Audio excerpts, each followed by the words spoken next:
Now back to our subject. If Israel is to rule the world from Jerusalem, then Israel, and to succeed a Pax Americana, we have argued that you need a great war to do that. The passage from Pax Britannica, the emergence of Pax Britannica, required Britain to wage war continuously using the Navy, the British Navy, and the British Army land war and naval war for hundreds of years.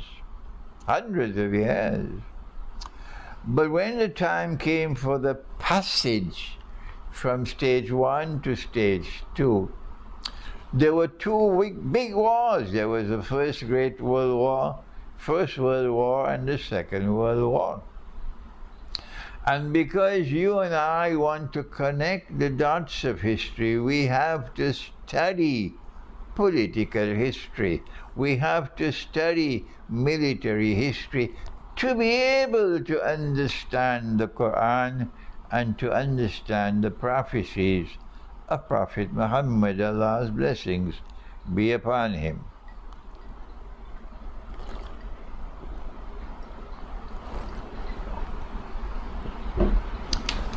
Our critics don't appear to have that interest. We saw that in the First World War, it was a false flag, an assassination of the Grand Duke Franz Ferdinand of Austria-Hungary, who was assassinated in Sarajevo in the summer of 1914. But on Judgment Day, we'll get the evidence that the gunman was not acting on his own, that there was a planning behind it. There were actors behind him who targeted the assassination of Franz Ferdinand because they wanted to use this to have a domino effect, to bring about a war which they had planned. Oh yes, they had spent a long, long time planning the First World War, long in advance. And all that they needed was the bushfire with which to start it. And that was the role of the assassination of the Grand Duke Franz Ferdinand of Sarajevo. And then the First World War took place. And we notice in the First World War that Britain and France had approached Russia, and their purpose was to deceive Russia and take Russia for a ride.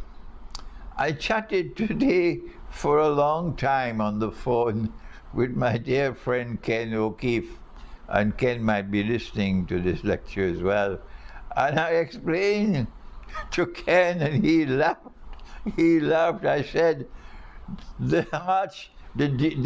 Tsar Nicholas of Russia was a man who belonged to a family which had faith in the Lord God. They were pious Christians.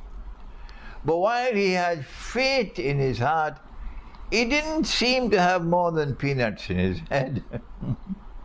And so the British and the French were successful in deceiving Russia and establishing a triple alliance with Russia. They knew it was going to be a formidable fight.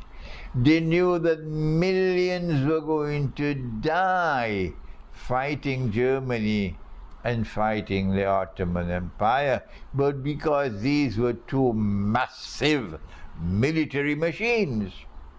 And they didn't want Englishmen to take the brunt of the fighting, and they didn't want Frenchmen to die so many numbers on the battlefield. So they used Russia as their guinea pig.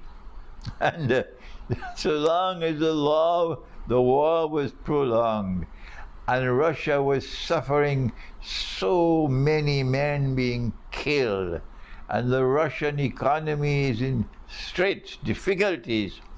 They were able to intervene and to win public opinion in Russia against the Shah. And so they attacked him with a sword both from the front and from the back. And they were able to bring about the Bolshevik Revolution. But this I'm sharing with you, as I did with Ken today, to show you how the planning took place for the First World War. And the First World War gave us a great step towards Pax Judaica, because they liberated the Holy Land from Ottoman rule, and they established a British mandate over Jerusalem and the Holy Land. And from 1917, 1918, and 1948, Britain presided over the return of Jews to the Holy Land, not Israelite Jews, who were scattered all over the world of Islam, Morocco and Iran and all these places. Not those Jews, but the others who were not a Semitic people at all. They were European people. These are the ones who were brought back to, not brought back, they're coming for the first time. European Jews were brought to the Holy Land. And then the state of Israel was established after the Second World War, in which again they deceived Hitler, and Germany made the mistake for the second time of attacking Russia. The first time they attacked Russia, it was through this Triple Alliance, and they deceived Russia, and Russia lost so many men in the First World War. But the second time it was Hitler who attacked Russia. And then after that, the State of Israel was established in 1948. And then these European Jews who now control Israel, these are the ones who by the hook or by the crook, mostly by the crook, brought all these other Jews who are Israelite Jews from Yemen, from Iran, from Morocco, from Egypt, from all over the world of Islam, where the Jews had lived for 2,000 years. We were only 1,400 years of the world of Islam. But they lived with us, and they lived with us in a harmonious state. They were not complaining. So there was no fighting, there was no enmity, there was no hatred between Muslims and Jews for all these years that the Jews were living within the world of Islam. They even lived in Constantinople in the Ottoman Empire, and the Ottoman Empire protected them. But these Jews are now deceived and brought back to the Holy Land by the European state of Israel. And then you saw how the European state of Israel, using every trick in the book, every lie, every single act of oppression you could think of, is constantly expanding and taking control of a land which never belonged to them. Throwing out the people who lived in the land for more than 1,000 years. Throwing them out. They're living now in refugee camps. And so this Israel, from day one, is an oppressor. By trickery, in an unjust way, they establish a United Nations organization, and that United Nations organization have a vote, and they say the state of Israel must be created. That's how it came into being. A United Nations organization which Europe created and which Europe controlled.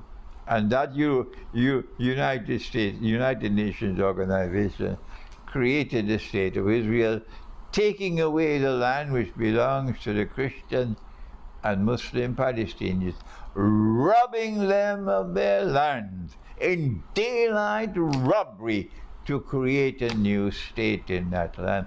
And from that day to this day, that Israel has been oppressor. Now we have Jews responding to me on the internet and arguing with me, but they don't give their identity.